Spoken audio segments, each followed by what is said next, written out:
ଜୟ ଜଗନ୍ନାଥ। ନମସ୍କାର। ମୁଁ ତପନ ଡାଇଜେଷ୍ଟକୁ ଆପଣଙ୍କୁ ସ୍ୱାଗତ।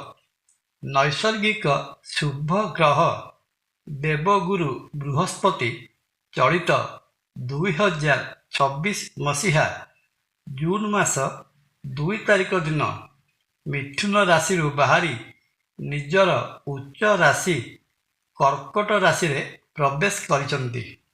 ବୃହସ୍ପତିଙ୍କର କର୍କଟ ରାଶିରେ ଏହି ଗୋଚର 2027 ମସିହା ଜୁନ୍ ମାସ 24 ତାରିଖ ପର୍ଯ୍ୟନ୍ତ ରହିବ।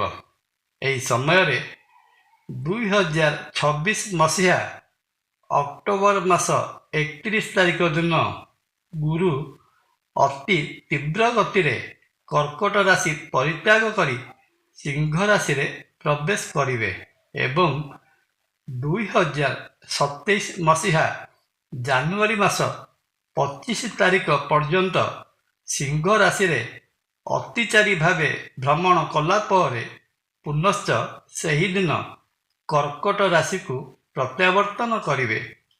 ଅତ୍ୟନ୍ତ ଶୁଭ ଫଳ ପ୍ରଦାନ କରୁଥିବା ବୃହସ୍ପତି ମହାଗ୍ରହଙ୍କର ଏହି ଗୋଚରୀୟ ଗତିରେ ସମଗ୍ର ବିଶ୍ୱ ବ୍ରହ୍ମାଣ୍ଡ ପ୍ରଭାବିତ ହେବାକୁ ଥିବାବେଳେ 12 ଗୋଟି ରାଶି ଉପରେ ମଧ୍ୟ ଏହି ଗୋଚରର ପ୍ରଭାବ ପ୍ରବଳ ଭାବେ ଅନୁଭୂତ ହେବ।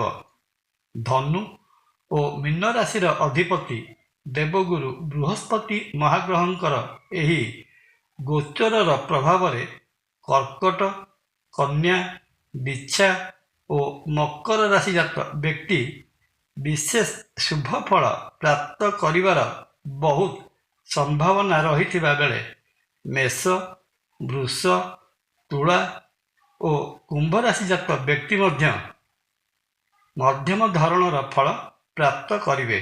ଅପରପକ୍ଷରେ ସିଂହ ଓ ଧନୁ ରାଶିଜାତ ବ୍ୟକ୍ତି ବୃହସ୍ପତିଙ୍କର ଏହି ଗୋଚର ସମୟରେ ବିଶେଷ ସତର୍କତା ଅବଲମ୍ବନ କରିବା ଉଚିତ ହେବ। ଆଗାମୀ ଏପିସୋଡ ବା ଅଧ୍ୟାୟମାନଙ୍କରେ ବିସ୍ତୃତ ଭାବରେ ଜାଣିବା ଦେବଗୁରୁ ବୃହସ୍ପତି ଆଗାମୀ ଦିନମାନଙ୍କରେ କେଉଁ ରାଶି ପାଇଁ କି ପ୍ରକାର ଫଳ ପ୍ରଦାନ କରୁଛନ୍ତି। ଜୟ ଜଗନ୍ନାଥ। ଭିଡ଼ିଓ ଭଲ ଲାଗିଲେ ଲାଇକ୍ ଓ କମେଣ୍ଟ କରିବା ପାଇଁ ଅନୁରୋଧ। ନମସ୍କାର। ତପନ।